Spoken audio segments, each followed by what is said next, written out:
Hello everyone, I hope कि आप सब लोग बहुत अच्छे होंगे। सो वेलकम है आपका नर्सिंग एग्जाम कंटेंट के इस चैनल पे। बेटा हम कर रहे हैं एनएचएम, डीआरएमई, पीजीआई, जीएमसीएच, बीएफयूएचएस की आने वाली वैकेंसी की तैयारी।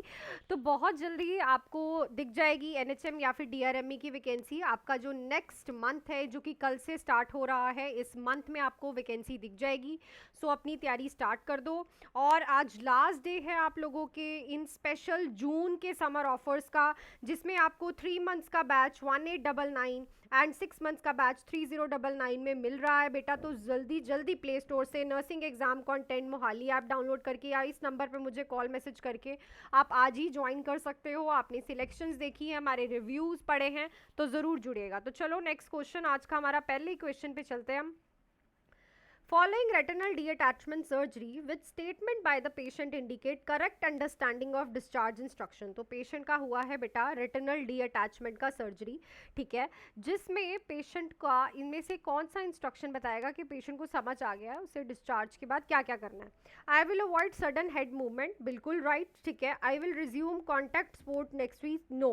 आप जल्दी जो रेटिनल डीअटैचमेंट की सर्जरी होती है उसमें कुछ टाइम के लिए आपको अभी कोई भी ऐसी विग्रस मूवमेंट्स नहीं करनी होती। I should fly flat whenever possible, no dear. I can drive immediately after discharge, no, आपको ड्राइव नहीं करना होता है। सो यहाँ पे राइट ऑप्शन यहाँ पे रहेगा आई will avoid sudden head movement, because यहाँ पे जर्किंग, स्नीजिंग, कफिंग जो है वो अवॉइड करनी होती है। So option a will be right, ठीक है। चलो नेक्स्ट है patient state I am the prime minister and the president seeks my advice daily, the nurse document this. तो पेशेंट कह रहा है मैं प्राइम मिनिस्टर हूँ और प्रेसिडेंट हर एक चीज़ मेरी एडवाइस लेता है, तो ये क्या डॉक्यूमेंट करेगी नर्स? ये डिल्यूजन ऑफ प्रिकॉशन है? नहीं, यहाँ पे पेशेंट कोई शक तो नहीं कर रहा है ना।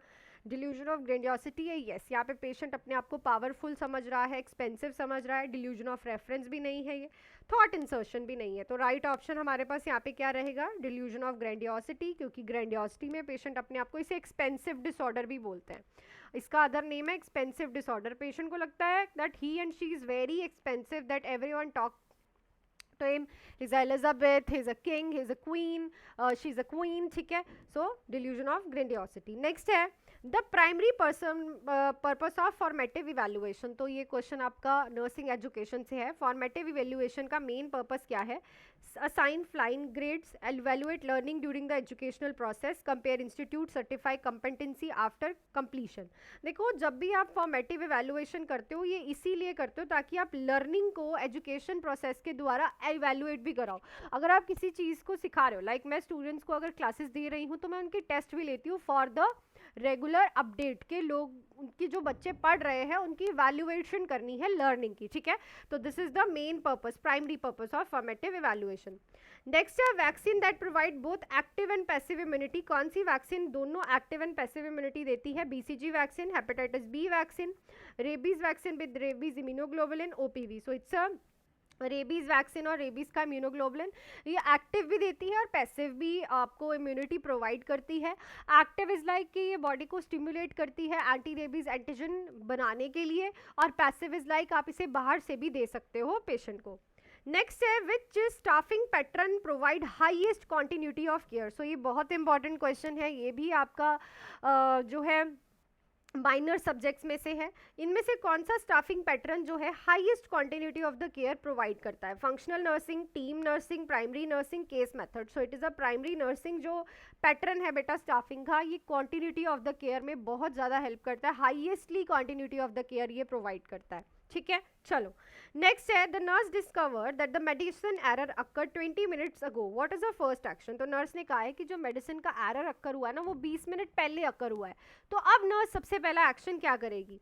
Notify physician, complete incident report, assess the patient, inform nurse manager. तो 20 मिनट्स पहले हो चुका है, मतलब पेशेंट पे कोई ना कोई विग्रस असर हो सकता है। तो हाँ पे सबसे पहले हमने पेशेंट को असेस करना है ताकि पेशेंट को कोई प्रॉब्लम तो नहीं हो रही, पेशेंट को कोई परेशानी तो नहीं हो रही, क्योंकि 20 मिनट पहले से मेडिसिन एरर अक्कर हुआ है तो मे बी कोई साइड इफेक्ट अक्कर हो जाए या फिर समथिंग एल्स। तो राइट ऑप्शन यहाँ पे क्या रहेगा? सबसे पहले आप पेशेंट को क्या करोगे? असेस करोगे, ठीक है। नेक्स्ट क्वेश्चन पे चलते हैं। उससे पहले बेटा एक बार ज़रा इन बच्चों के लिए तालियां, और बहुत ही ज़्यादा अच्छे तरीके से बच्चों ने मेहनत करके यहाँ से हर एक चीज़ की तैयारी की है। तो आप भी जुड़ सकते हो। आज लास्ट डे है आप लोगों के समर ऑफर्स का। 3 मंथ्स का बैच 1899, 6 मंथ्स का बैच 3099। नंबर पे आप कॉल कर सकते हो, या nursing exam content Mohali app play store से डाउनलोड करके आज ही ज्वाइन कर सकते हो।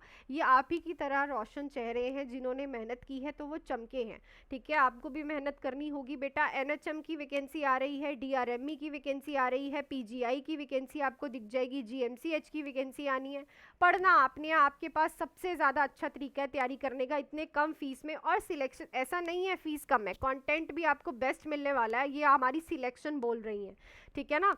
चलो नेक्स्ट क्वेश्चन पे हम बेटा चलते हैं। पेशेंट पेशेंट यहाँ पे कॉन्टिन्यूसली रिपीट कर रहा है the answer to the previous question even after the topic has change. This is, तो जो वो पहले आंसर दे रहा था क्वेश्चन का, वही आंसर वो अब दूसरे क्वेश्चंस पे भी दे रहा है। अब टॉपिक चेंज भी कर रहे हो तो भी सेम आंसर दे रहा है। ये क्या है? ये फ्लाइट ऑफ आइडियाज है, सर्कमस्टेंशियलिटी है, प्रिजर्वेशन है, टेजेंशियलिटी है। So it is a preservation. Patient के दिमाग में वो आंसर प्रिजर्व हो गया। जैसे आप पूछोगे आपका नाम क्या है, एलिजाबेथ, आप पूछोगे क्या कर रहे हो, एलिजाबेथ, हर एक क्वेश्चन का आंसर वो एक ही देगा, दैट इज अ आंसर का प्रिजर्वेशन होना। सो इन अ नॉर्मल डिस्ट्रीब्यूशन कर्व, तो जो डिस्ट्रीब्यूशन कर्व होता है नॉर्मल, उसमें क्या होता है? ये तो आपके पास 3 ऑप्शंस है, तो याद रखो नॉर्मल डिस्ट्रीब्यूशन कर्व में मीन जो है वो मीडियन और मोड तीनों एक दूसरे के इक्वल होते हैं। तो राइट यहाँ पे क्या रहेगा? ऑप्शन नंबर सी।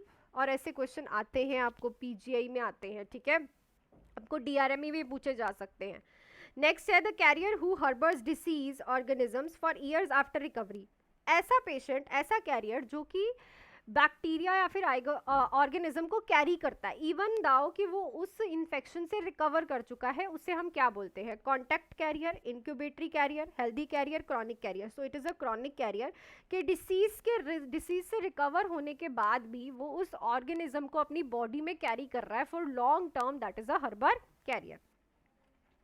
नेक्स्ट है the nurse discloses a patient diagnose to the neighbour without permission, this constitutes. तो नर्स ने पेशेंट का डायग्नोज नेबर को बता दिया है उसकी परमिशन के बिना, तो ये क्या है? असॉल्ट है, बैटरी है, ब्रीच ऑफ कॉन्फिडेंशियलिटी है, या फिर निग्लिजेंस है। तो बेटा ये एथिक्स है।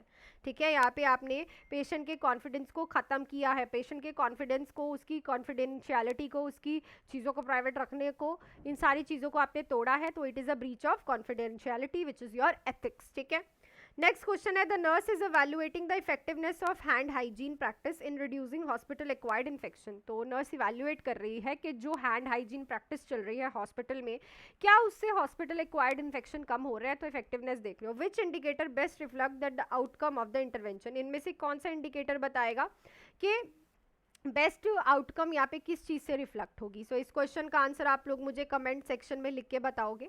तो आई थिंक सारे क्वेश्चंस आप लोगों के यहाँ पे क्लियर हो गए होंगे बेटा। तो जुड़ जाइएगा, आज लास्ट डे है आप लोगों के लिए। ठीक है, समर ऑफर्स का 3 मंथ्स ओनली 1900 में। आप 3 महीने मेरे साथ जी लगा के पढ़ लो, तुम्हारी जो 30-40 हज़ार की नौकरी है उसके बाद वो जब 50-60 पे पहुंच जाती है वो नौकरी पक्की हो जाएगी। और 6 महीने का बैच 3099, जिनको सारे एग्जाम्स की इकट्ठी तैयारी करनी है। Nursing exam content Mohali app download करना है, या इस नंबर पे आप कॉल मैसेज करके भी आप जानकारी ले सकते हो मेरे से हर एक बैच की। सो आप देख सकते हो सिलेक्शंस, बच्चों के रिव्यू, पढ़ाई बिल्कुल जोरों पे चल रही है। सो मिलती हूँ नेक्स्ट क्लास में। Till then do hard work, make your parents proud and all the best.